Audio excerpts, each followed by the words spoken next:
اڑائی جاتی، اسے بدنام کیا جاتا، اور میں یہ سب نہیں چاہتا تھا۔ مجھے اپنی محبت سے زیادہ اس کی عزت عزیز تھی۔ میں کیسے یہ برداشت کرتا کہ وہ لڑکی جو اتنی پاکیزہ ہے کہ اسے نظر بھر کر دیکھنا بھی گناہ لگتا ہے، اس پر ہی، اس کی پاک بازی پر، اس کے کردار پر انگلیاں اٹھائی جاتی۔ میں بزدل نہیں تھا ماں، لیکن اس کی خاطر، اس کی عزت کی خاطر کمزور پڑ گیا۔ اس کی تو کوئی غلطی نہ تھی، محبت تو مجھے ہوئی تھی اس سے، یک طرفہ محبت۔ اسے کیوں سزا ملتی؟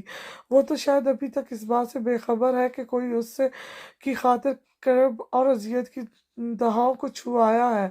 اس کا اور میرا ملنا ناممکن تھا، قطعی ناممکن۔ اس لیے میں نے اسے پانے کی تمنا چھوڑ دی، اسے حاصل کرنے کی تمنا دل سے ختم کر دی، اسے سینے میں کھلنے والی محبت کی نوخیز کلی کو جڑ سے اکھاڑ پھینکا، خود اپنی ہی ہاتھوں اپنی آنکھوں سے سب خوابوں کو نوچ ڈالا، اس کے سامنے آنا چھوڑ دیا کہ کہیں میری آنکھوں سے میری جذبات اس پر آشکار نہ ہو جائیں۔ اس کے لیے میں ہمیشہ اجنبی بن کر رہا، وہ جو میری روح تک میں شامل ہو چکی تھی۔ یہ طے کر لیا میں نے کہ اس سے محبت چھوڑ دینا میرے اختیار میں نہیں، لیکن اسے پانے کی خواہش کبھی اپنے دل میں ابھرنے نہیں دوں گا۔ میری محبت کی منزل لا حاصل تھی تو کیا ہوا، اس کے لیے میرے عشق کی شدت میں کبھی کوئی کمی نہیں آئے گی۔ اس کی خاطر میں نے اسے چھوڑ دیا، اپنے روتے بلکتے اذیت سے تڑپتے وجود کو بہت مشکل سے سمجھایا کہ وہ میرے لیے نہیں بنی، خود کو سنبھال لیا تھا، یہ سوچ کر کہ ضروری نہیں جو چیز آپ کو اچھی لگے وہ آپ کے لیے ہی بنی ہو، اور پھر وہ تو کسی اور کی امانت تھی، کسی اور سے منسوب تھی۔ میں بے بس ہو گیا، ساری دنیا کو چھوڑ کر مجھے ایسی لڑکی سے محبت ہونی تھی کیا ضروری تھا کہ میں اس کی محبت میں اتنا پاگل ہو جاتا کہ اسے دیکھے بغیر سانس لینا بھی دشوار ہونے لگتا۔ کاش وہ میر عبد الرحمن کی بیٹی نہ ہوتی، یا کاش وہ یوں ونی کے طور پر ہمارے گھر میرے نکاح میں نہ آتی۔ قسمت نے کیسا عجیب کھیل کھیلا ہے میرے ساتھ، کہاں لا کھڑا کیا ہے مجھے کہ میرا شمار نہ زندوں میں رہا ہے نہ مردوں میں۔ وہ چند پل رکا، خبر ہی نہ ہوئی کہ کب آنسو اس کا چہرہ بھگونے لگے۔ وہ اونچا لمبا مضبوط قد کاٹ کا مالک نوجوان ماں کی گود میں سر رکھے سسک رہا تھا، اپنے دل میں موجود درد کو آنسوؤں کے ذریعے نکال رہا تھا۔ کیسا محسوس ہوتا ہے جب آپ کسی سے بے تحاشا محبت کریں، جس کے لیے آپ کے دل میں احترام ہی احترام ہو، اسے وقت یہ ظالم وقت ایک ایسے روم میں، ایسے حالات میں لا کھڑا کرے جس کا آپ نے کبھی تصور بھی نہ کیا ہو۔ مجھے لگا کسی نے میرے سینے سے روح کھینچ لی ہے، میرا کلیجہ نوچ لیا ہے جب یہ خبر ہوئی کہ شانزے کو میرے نکاح میں دیا جا رہا ہے، اور وہ بھی ونی کے طور پر۔ یوں محسوس ہوا کسی نے میرے جسم کو ہزاروں ٹکڑوں میں تبدیل کر دیا ہو۔ اس دن میں ٹوٹ کر کرچیوں میں بٹ گیا تھا، اور کوئی سمیٹنے والا نہ تھا۔ اگر میں نے اسے بھلانے کا فیصلہ کر ہی لیا تھا تو کیا ضروری تھا کہ قسمت اسے پھر میرے سامنے لا کھڑا کرتی۔ بابا جان کے اس فیصلے نے مجھے جیتے جی مار دیا۔ ماں، میں کہاں جاتا اپنا ٹوٹا وجود لے کر؟ کوئی کاندھا میسر نہ تھا جس پر سر رکھ کر رو لیتا، کوئی ایسا وجود نہ تھا جس سے میں دل کا حال بیان کر پاتا۔ خود ہی روتا اور خود ہی اپنے آنسو پوچھتا۔ مجھ سے زیادہ بھی کوئی بد نصیب ہوگا کیا؟ پنچایت کے سامنے مجھے بابا جان نے یہ فیصلہ سنایا کہ کچھ دیر بعد مجھے شانزے کو اپنے نکاح میں قبول کرنا ہے۔ تب مجھے محسوس ہوا کہ قدم تلے سے زمین کیسے کھسکتی ہے۔ مجھے لگا کسی نے میرے جسم سے خون کی آخری بوند تک نچوڑ لی ہے۔ ونی کا مطلب اچھی طرح جانتا تھا میں، ظلم کی انتہا تھی، اور اسے اس ظلم کا شکار ہوتے دیکھ پانا میرے بس میں نہ تھا، لیکن وہاں ان حالات میں اس نکاح سے انکار کرنا بھی ناممکن تھا۔ مجھے اس سے نکاح کرنا ہی پڑا۔ میر عبد الرحمن کے سامنے ہم ان کی لاڈلی کو چھین کر لے آئے، کیا گزری ہوگی ان پر۔ مجھے شانزے کے چہرے کے وہ تاثرات نہیں بھولتے ماں، جب نکاح کے بعد لٹی پٹی حالت میں وہ میرے ساتھ اس حویلی میں آئی۔ یوں بھی رخصتی ہوتی ہے کیا بیٹیوں کی؟ وہ لمحات میرے ذہن میں محور نہیں ہوتے جب ان کا ہاتھ میرے ہاتھ میں تھا، لیکن وہ پتھر ہوئی آنکھوں سے گردن موڑے اپنی باپ اور بھائی کو دیکھ رہی تھی۔ دل خون کے آنسو رویا تھا اس وقت اس کی یہ حالت دیکھ کر۔ ایسا تو نہیں چاہا تھا میں نے، پھر رب نے میری قسمت میں یہ فیصلہ کیوں لکھا؟ اس سے بہتر تھا وہ مجھے نہ ملتی، دل کو صبر آ جاتا، لیکن اب یہ دل کیسے سنبھلے؟ اسے پا کر بھی میں اسے پا نہیں سکا، میری ہو کر بھی وہ میرے لیے لا حاصل رہی، جس پر میرا کوئی حق نہیں۔ میں نامراد ٹھہرا ماں، نامراد ٹھہرا میں۔ وہ ہچکیوں سے رو رہا تھا اور زرینہ بیگم ماں تھی، وہ اس کی تڑپ کر رہ گئی، وہ اس کی تکلیف پر۔ لوگ کہتے ہیں مرد کو رونا زیب نہیں دیتا، کوئی یہ کیوں نہیں سوچتا کہ مرد بھی آخر انسان ہوتا ہے، اس کے سینے میں بھی دل دھڑکتا ہے، اس کی بھی کچھ جذبات ہوتے ہیں، وہ کتنا ضبط کرے، کتنی برداشت کا مظاہرہ کرے۔ مجھے لگتا ہے میرا دل پھٹ جائے گا اس کی حالت سے۔ اس پر ظلم ہونے والے ظالم سے نظریں چرا کر شہر جاتا ہوں تو وہاں ایک پل سکون نہیں ملتا، بے چین اور مضطرب ہوتا واپس پلٹ آتا ہوں تو اس کا زخمی وجود، اس کے چہرے کے زخم، اس کا صبر مجھے سونے نہیں دیتا۔ میں کیا کروں ماں، ایسا کیا کروں کہ اس کی تکلیف ختم ہو جائے، کیونکہ جب تک اسے اس اذیت سے رہائی نہیں ملتی تب تک میں بھی پرسکون نہیں ہو سکتا۔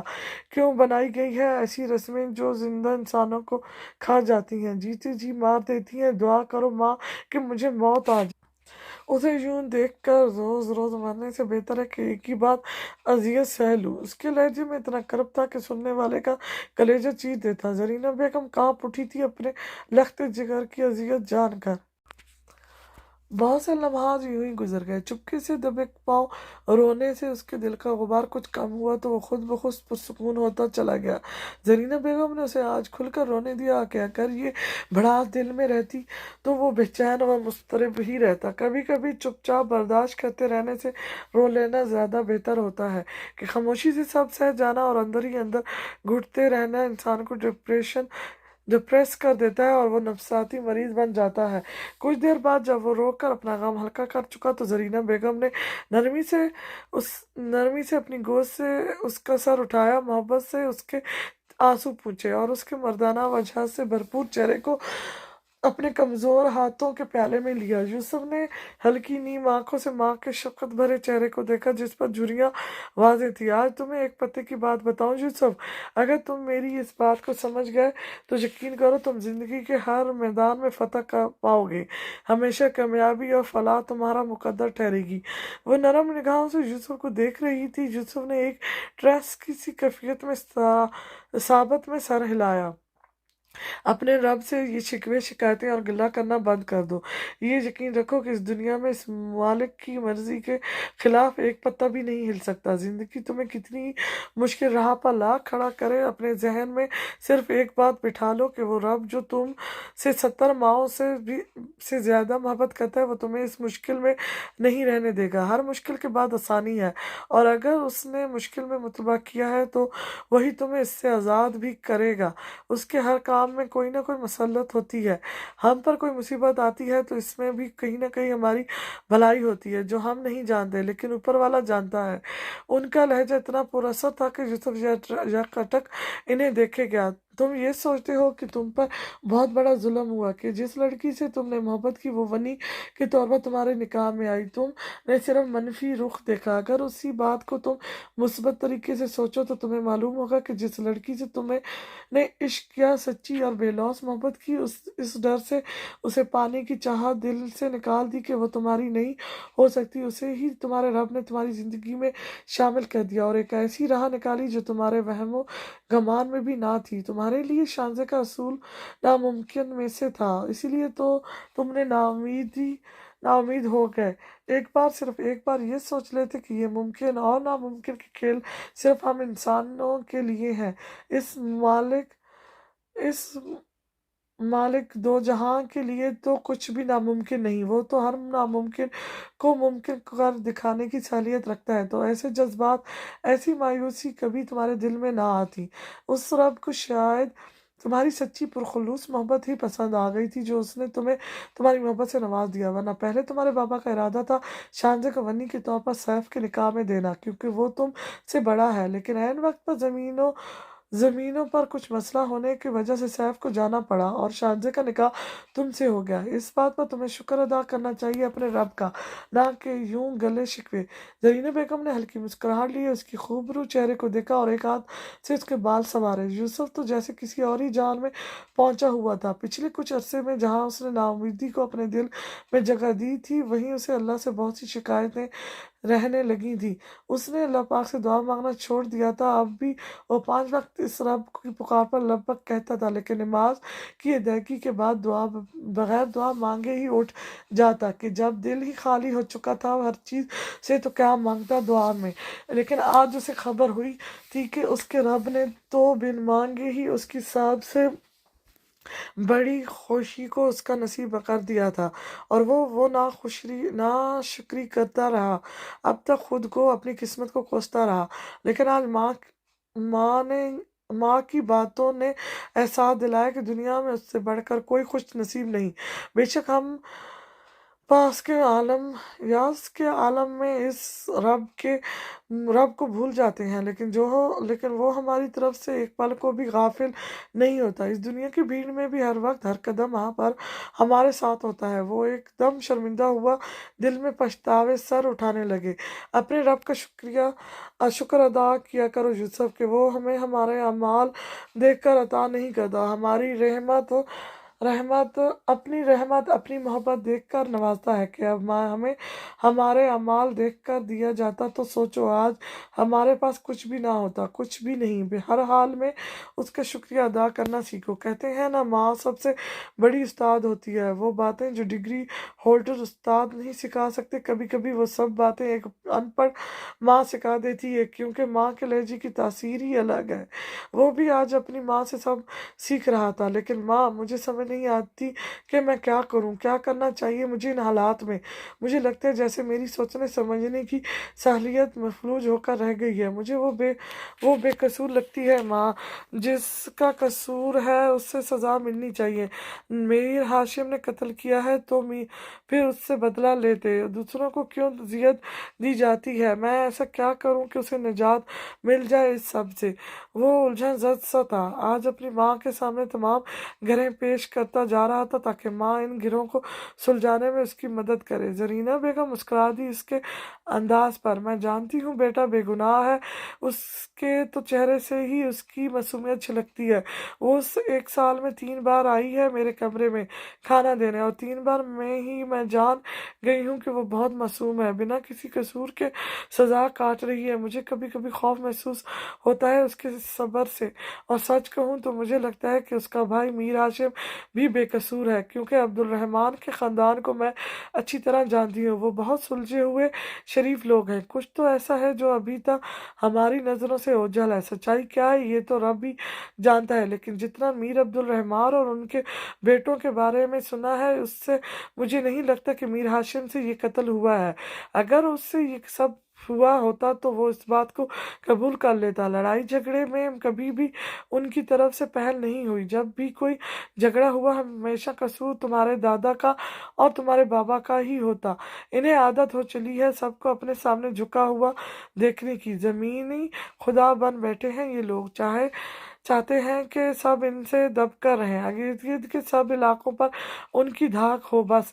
لیکن میر عبدالرحمن کا خاندان کسی کے سامنے نہیں جھکتا، کسی سے ڈرتا نہیں، اور یہی بات ہمارے اس خاندان سے برداشت نہیں ہوتی، تبھی ان کی مخالفت کرتے ہیں۔ غرور و تکبر کوٹ کوٹ کر بھرا ہے ان میں، ان کی سرش جانتی ہوں میں، لیکن کبھی ان کے خلاف بولنے کی جرات نہیں کر سکی۔ ایک عورت ہوں، اور عورت کو یہ لوگ پیر کے پیر کی جوتی سمجھتے ہیں۔ یوسف خاموش تھا، بالکل خاموش، کہ آج اسے بولنے سے زیادہ سننا اچھا لگ رہا تھا۔ اور رہی بات شانزے کو، تو اس اذیت سے نجات دلانے کی، دیکھو میرے بچے، زندگی کوئی پکی پکائی کھیر نہیں ہے جو پلیٹ میں سجا کر آپ کے سامنے پیش کر دی جائے گی۔ زندگی میں مصائب اور تکلیفیں کو سامنا کرنے کے لیے ہمت لازمی ہے۔ اللہ نے اسے تمہیں سونپا، تمہارے نکاح میں دیا۔ نکاح کا مطلب جانتے ہو؟ جب ایک عورت جب ایک مرد کسی عورت کو اپنی بیوی، اپنی شریک حیات کے طور پر قبول کرتا ہے تو در حقیقت وہ اللہ تعالیٰ سے یہ وعدہ کر رہا ہوتا ہے کہ چاہے جو حالات ہوں وہ اس کی حفاظت کرے گا، اس کی عزت، اس کی جان و مال کی، اس ہر چیز کی۔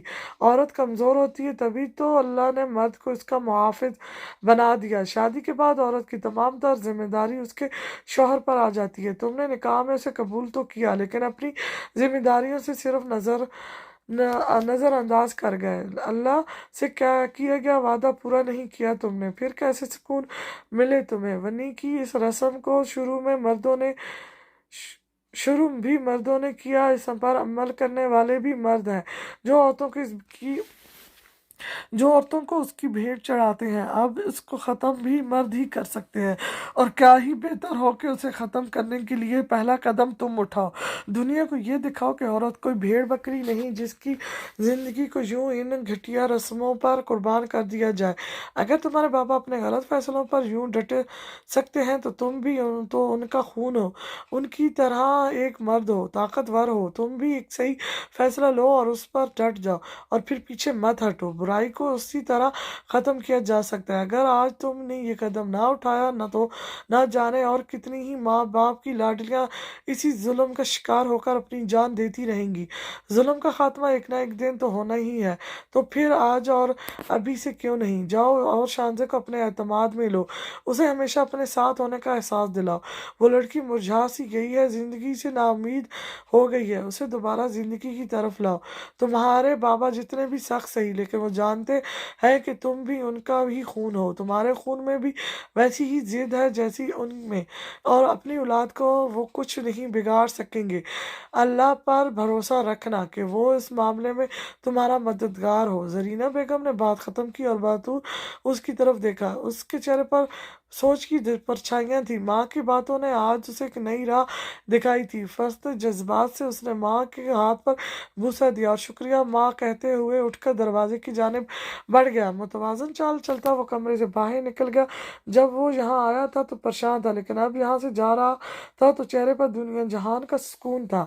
زندگی ہاتھوں سے جا رہی ہے، شام سے پہلے رات آ رہی ہے۔ صاحب عالم کہاں رکے ہو، کلی تمہاری مرجھا رہی ہے۔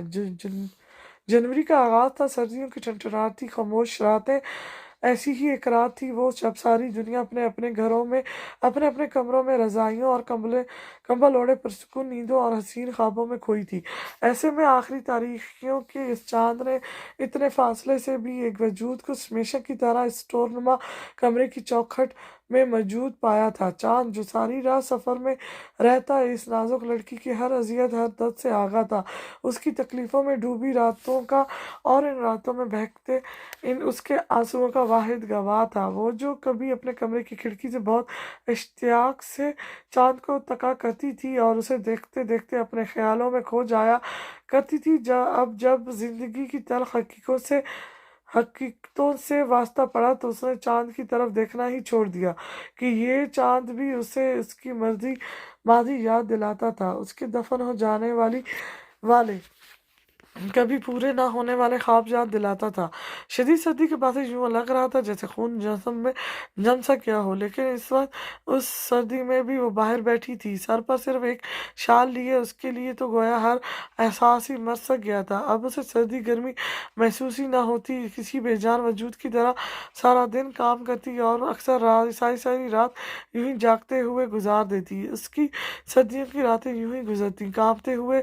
ایک عنایت کی گئی تھی اس پر کہ اسے ایک عدد استعمال شدہ کمبل دے دیا گیا تھا، شاید اس لیے کہ کہیں سردی سے وہ مر ہی نہ جائے۔ اگر وہ مر گئی تو حویلی والے اپنا انتقام کس سے لیں گے؟ وہ کچھ دیر پہلے تھکن سے چور چور ہوئے بدن کے ساتھ چارپائی پر لیٹی تو چند پل کے لیے آنکھ لگی تھی، لیکن پھر لائٹ چلی گئی۔ کمرے میں اس چھوٹے سے بلب کی جو تھوڑی بہت روشنی تھی وہ بھی گل ہو گئی۔ اس نے کوشش کی سونے کی، لیکن اس سرد خاموش رات میں ڈر کے مارے نیند نہ آ رہی تھی۔ بالآخر تنگ آ کر وہ دروازے میں ہی آ بیٹھی۔ اب تو رونا بھی نہیں آتا تھا، آنکھیں تھک گئی تھی آنسو بہاتے بہاتے۔ وہ بے حس سی ہو گئی تھی، رات میں جب کچھ فرصت کے لمحات ملتے تو خالی خالی نظروں سے اپنے ہاتھوں کو تکتی جاتی، نہ جانے کیا تلاش کرتی تھی وہ ان ہاتھوں میں،